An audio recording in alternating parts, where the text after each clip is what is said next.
ഉസ്താദേ, അസ്സലാമു അലൈക്കും. വഅലൈക്കും അസ്സലാം വറഹ്മത്തുള്ളാഹ്. സൽമാൻ എന്തോ എന്നോട് പറയാനുണ്ടല്ലോ. ഉണ്ട് ഉസ്താദേ. എന്തു പറ്റിയടോ?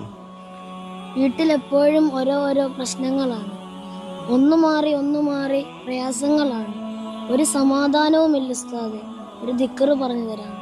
ഈ സൽമാന് നമ്മളോട് ചോദിക്കാനുള്ളത് അവരുടെ വീട്ടിൽ ഇടയ്ക്കിടയ്ക്കുണ്ടാകുന്ന വിപത്തുകളെ കുറിച്ചും പ്രയാസങ്ങളെ കുറിച്ചുമാണ്. നിങ്ങളുടെ വീടുകളിലും ഇങ്ങനെയല്ലേ? എപ്പോഴും നിരന്തരമായിട്ടുള്ള രോഗങ്ങൾ, ഇടയ്ക്കിടയ്ക്ക് എപ്പോഴും ഓരോ പ്രയാസങ്ങൾ, കുടുംബങ്ങൾക്കിടയിൽ പരസ്പരമുള്ള വഴക്കുകൾ.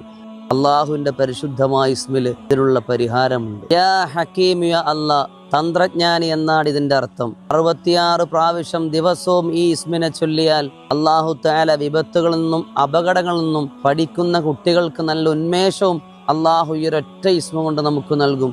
മറക്കരുത്, ചൊല്ലിത്തുടങ്ങുക. അള്ളാഹു തആല ഖൈറുകളെ സമ്മാനിക്കട്ടെ.